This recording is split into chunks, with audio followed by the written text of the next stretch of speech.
I appreciate the opportunity to be here today to discuss how to improve care for the nearly 400,000 children that are living in the foster care system as we speak. While my experience was not through the foster care system, I know from personal experience the harm that is caused by being placed in youth residential treatment facilities. When I was 16 years old, I was ripped from my bed in the middle of the night and transported across state lines to the first of 4 youth residential treatment facilities. These programs promised healing, growth, and support, but instead did not allow me to speak, move freely, or even look out a window for 2 years. I was force-fed medications and sexually abused by the staff. I was violently restrained and dragged down hallways, stripped naked, and thrown into solitary confinement. My parents were completely deceived, lied to, and manipulated by this for-profit industry about the inhumane treatment I was experiencing. So, can you only imagine the experience for youth who are placed by the state and don't have people regularly checking in on them? I attended facilities with foster and adopted youth, and I heard their testimony that they feel like they were forgotten, being shipped from facility to facility their whole childhoods.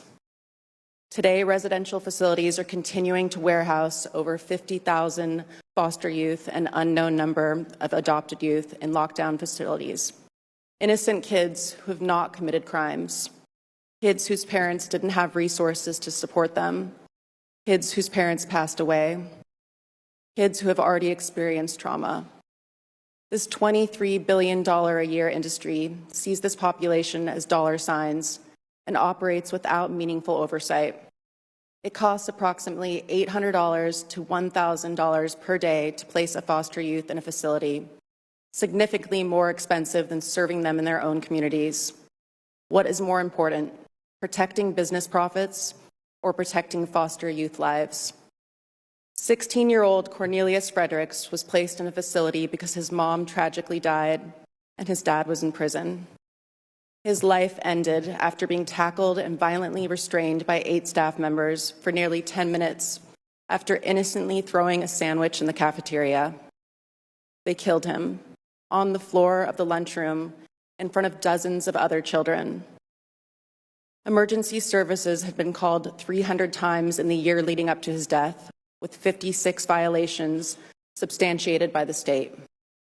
The state could have prevented this. Jasion Terry's life ended at just 7 years old. In his final hours, he was publicly shamed, verbally abused, left in his room alone for nearly 6 hours, and physically restrained by staff members until he lost consciousness. When first responders arrived, there was vomit in his mouth and throat, running down his cheeks and onto the floor. Why can't we as a society see that these kids are hurting? They need love and kindness, not beatings and restraints.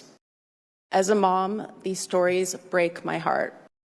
When your child is born, your heart is full of love of all hopes and dreams you have for them.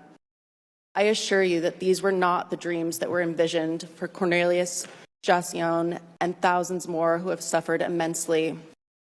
I'm here to be the voice for the children whose voices can't be heard.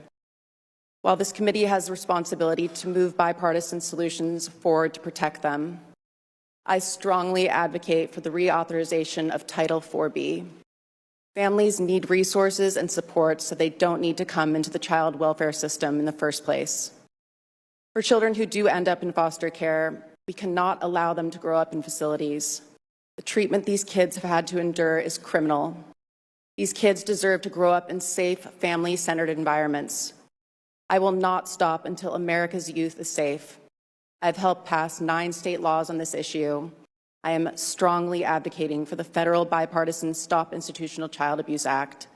I supported the Senate Finance Committee report, Warehouses of Neglect, that validates everything those with lived experience have been saying. And I recently went to Jamaica to support and find appropriate placements for American adopted youth who had been raped, waterboarded with a hose, and held in solitary confinement in a facility internationally.